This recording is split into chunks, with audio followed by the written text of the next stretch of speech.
Alright guys, we're back, or I'm back. Long time no see, or speak, whatever. Hi guys, Claire here, and I'm back today with a different kind of Maza content.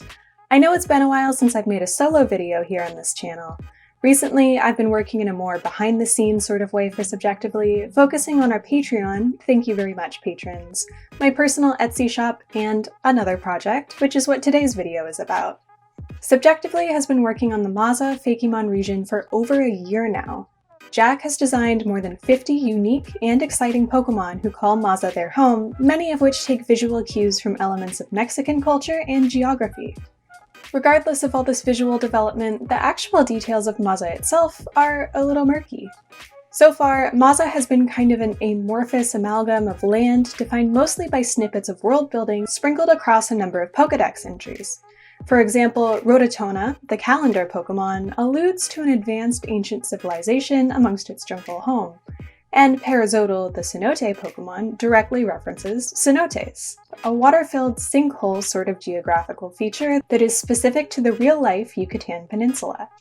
Despite these tantalizing tidbits, Maza, on the whole, remains rather vague. Outside of our initial gym leader video, Jack and I have yet to take time to hammer out the broader details of the region. We know the first gym will be a ghost-type gym, and decided on an overarching theme of tradition versus modernism, especially as it affects young people just coming of age. Obviously, the theme of a game is crucial to developing meaningful plot progression and character development, but it's also very important to consider when world building so that the setting will support the story. Think of a series like Portal, wherein the player character, Chell, is tormented via increasingly dangerous platformer logic puzzles by a rogue AI, GLaDOS. The setting of the first game is an incredibly sterile testing facility. It's all white and chrome, hard edges and precise angles. This reflects the AI's lack of humanity, total control over the situation, and the player's need to comply with arbitrary rules to survive and progress. In the second game, that same sterile environment is degrading, and being reclaimed by nature. As Chell progresses through once pristine environments that now support life, even finding evidence of the human workers who once operated the testing facility, GLaDOS is humanized and becomes sympathetic. The evolution of the setting complements and elevates both the character's development and the game's story. Obviously, Pokemon games are typically less story-driven than my Portal example, but it's equally important to develop a setting that supports the content as well as the plot. So, what are the most important features the setting of a game like Pokemon needs? Personally, I think a good collectible monster game needs a wide range of environments that can each believably host a diverse assortment of monsters, as well as a feeling of progression between each subsequent locale. With these two gameplay goals in mind, I began actually planning out my map. So far, in addition to these two broader objectives, we have a general geographic reference, an overarching theme, and then the specific bits of lore Jack already established via Pokedex entries. Taking all of this into consideration, I decided the best way to begin constructing Maza's map would be to hammer out the Pokemon League gym sequence first. The zones surrounding Pokemon towns that host gyms tend to have geographical features that correspond with the gym leader's type specialty. For instance, in Gen 3, Flannery, the Fire-type gym leader, resides in the aptly named Lava Ridge town, named for its proximity to a nearby active volcano. In order to design around this tradition, I felt compelled to finalize the rest of the 8 gym types in the Maza League after our initial Ghost Gym. If you missed it, Jack and I talked in depth about how we designed our first gym leader in this video. There's also a link in the description. Anyway, together, Jack and I compiled a list of types that have been underrepresented among gym leaders in recent Pokemon games, as well as a couple of types that seemed particularly fitting for certain motifs we already knew we wanted to include. From that list, I ended up with Ghost, Normal, Ground, Flying, Poison, Electric, Water, and Steel in that order. Obviously, Mexico is my baseline template as I began to sketch out my map. However, I really didn't want Maza to just be a tracing of a real-life country with a couple extra things awkwardly tacked on. I'd much rather curate a specific and unique space, more designed than simply translated from real life. Consequently, we ended up narrowing in on the Yucatan Peninsula as a good place to start, with the starting town located in the Maza equivalent of Yucatan itself. From there, we'll have the player progress clockwise through what's essentially the equivalent of Cancun, and then up along the Gulf Coast. Keeping the map coastal was an important decision since by this point we had already decided that water environments would be important later in the game, especially once the legendary Siren design process began. Each gym city is associated with a unique, themed zone that more or less corresponds to a real-life geographic feature or terrain type. Though perfectly matching real-life geography wasn't my primary goal with this map, I did want Maza to feel informed by reality. That said, there are several locations within the final map where you'll notice I took some small liberties. In a handful of places, I invented features that correspond only to my artistic license or borrowed imagery from either a different part of Mexico or another Latin American culture. Maza is not and was never intended to be a one-to-one translation of Mexico, just like the main series Pokemon regions are never exact copies of their source material. For each area, I made a mood board with a handful of specific visual references to help inform my rendering of the zone. I also looked at some Mexican folk art as well as official maps from previous Pokemon games for additional color and style reference. First, I sketched the rough outline of a map that emphasized the shapes of the Yucatan Peninsula and Gulf Coast.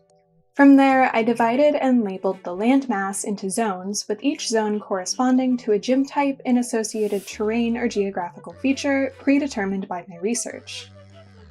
For the initial starting zone, associated with the Ghost Leader, I looked to Spanish colonial revival-style architecture and Yucatan farmland.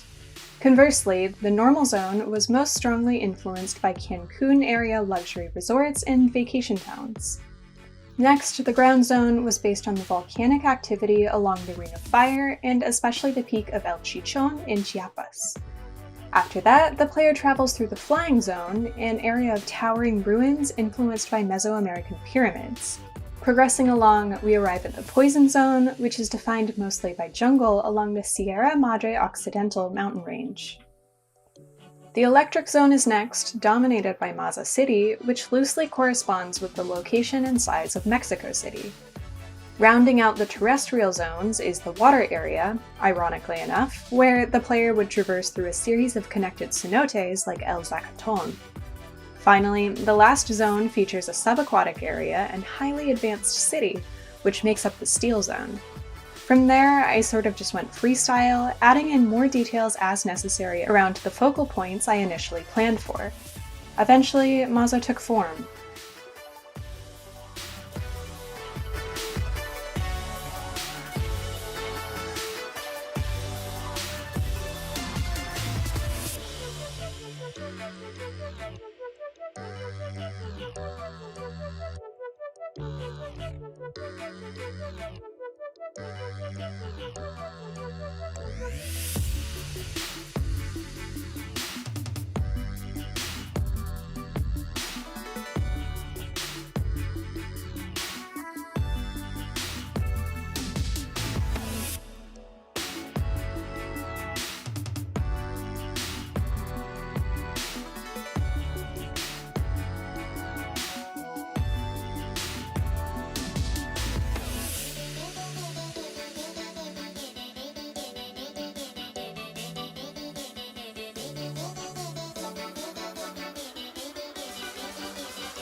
So there you have it.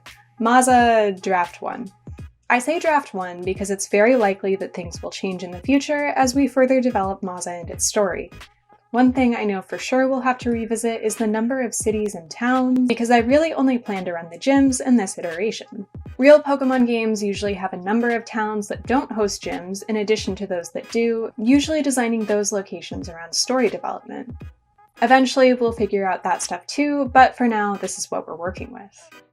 Anyway, thanks so much for watching. I really hope you guys enjoyed watching my map making process and listening to me probably way overthink the concept and development process for a Pokemon fan region. Regardless, now that we have a map, we have a pretty clear path for developing the rest of Mazah's gym leaders, so please look forward to that. And feel free to share any ideas for upcoming gym leaders now that you've seen where each gym resides. Also, we were considering designing the player character/trainer soon. Please let us know in the comments if you'd be interested in watching a video on that design process too. Again, thank you so much for watching and for being so supportive and enthusiastic of the Mazah region as we continue development. None of this would be possible without fans. Thanks so much, guys, and we'll see you in the next video.